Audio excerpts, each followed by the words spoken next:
আসসালামু আলাইকুম দর্শক, আমি দীপের হৃদয় আজকে হাজির হয়ে গেছি আজিজিয়া বাজার universal Olympic night football tournament যেখানে অনুষ্ঠিত হয়েছিল সেই মাঠ থেকে আমরা রয়েছি আজকে ইউনিভার্সাল যুব সংঘের একজন অভিজ্ঞ এবং একজন মানবিক লোক মোহাম্মদ শরীফ ভাইকে, যিনি আসলে বিভিন্ন সময়ে এই ইউনিভার্সাল যুব সংঘের হয়ে বিভিন্ন কার্যকলাপে নিজেকে যুক্ত করে থাকেন। আর শরীফ ভাই কেমন আছেন? আছি আলহামদুলিল্লাহ। এই আয়োজনটা কার কাছ থেকে এসেছে? আয়োজনটা এসেছে আমাদের ছোট ভাই এবং আশরাফ থেকে। ইনশাআল্লাহ ঠিকভাবে সব দিকে ইনশাআল্লাহ সেবা দিতে যাচ্ছি এবং দর্শকদেরও অনেক হ্যাপি হইতেছে। ইউনিভার্সাল যুব সংঘের মোহাম্মদ আশরাফুল আলম ভাই, যার পরিকল্পনায় আসলে এই খেলাটি যদিও হয়েছে এবং তার পরিকল্পনা মাফিক কিন্তু বাকি সংগঠনের যারা সদস্য রয়েছেন তারা সবাই কিন্তু দর্শক এই খেলায় বিভিন্নভাবে সহযোগিতা করে আসছেন। তেমনই একজন শরীফ ভাই প্রবাসী, উনি প্রবাস থাকেন এবং প্রবাস শেষে উনি এখানে এসে এই যে খেলাটাতে উপস্থিত হয়েছেন এবং সবার সাথে মিলেমিশে এবং এতগুলো দর্শক একসাথে এই যে খেলাটা উপভোগ করছেন, কিভাবে উপভোগ করছেন বা কিভাবে দেখছেন আপনি? বিশাল আলহামদুলিল্লাহ, দর্শক যেভাবে খেলা আসি দেখুন, আমি এটা বিশ্বাস করতে হচ্ছে। প্রবাসে কি এরকম কোনো টুর্নামেন্ট দেখেন? না, এগুলা টুর্নামেন্ট তো ওই দেশে হওয়ার সুযোগ নাই। এরা মাঝে মাঝে ক্রিকেট নিয়ে একটু ব্যস্ত থাকে, ফুটবল নিয়ে খেলা তেমন হয় না।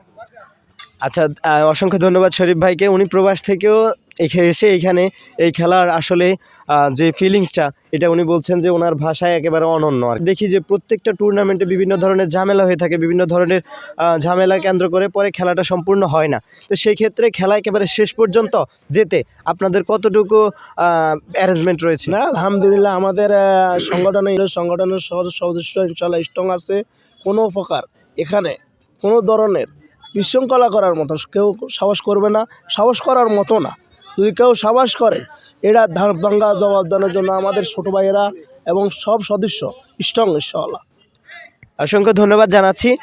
যদিও এই প্রশ্নটা আসতো না, এই প্রশ্নটা এই কারণে এসেছে যে আজিজিয়া বাজার এর আগেও টুর্নামেন্ট হয়েছিল গত বছরে, সেই টুর্নামেন্টে বিভিন্ন ধরনের ঝামেলা দেখা গেছিলো। সেই ক্ষেত্রে শরীফ ভাই থেকে আমরা ক্লিয়ার হচ্ছিলাম যে আসলে এই টুর্নামেন্টের শেষ পর্যন্ত কোনো ঝামেলা হবে না, এমনটাই তারা বলছেন এবং তারা যথার্থ কিন্তু সিকিউরিটি নিয়ে রেখেছেন। অসংখ্য ধন্যবাদ জানাচ্ছি শরীফ ভাইকে আজকে আমাদেরকে একটু সময় দেওয়ার জন্য। আপনার দর্শকেরা ইনশাআল্লাহ অসংখ্যভাবে ধন্যবাদ।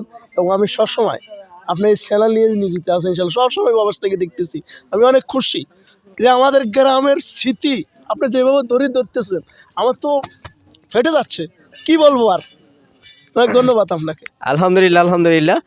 দর্শক, আপনারা দেখছিলেন এতক্ষণ পর্যন্ত আজিজিয়া বাজার স্টেডিয়াম থেকে দীপের হৃদয় এবং সাথে ছিলেন শরীফুল ইসলাম ভাই। সবাইকে অসংখ্য ধন্যবাদ এতক্ষণ ভিডিওটি দেখার জন্য। আল্লাহ হাফেজ। এখন আপনাদের সম্পর্কে ইউনিভার্সাল যুব ও সমাজ উন্নয়ন সংঘের এই আয়োজন, এই টুর্নামেন্ট সম্পর্কে মূল্যবান বক্তব্য রাখবেন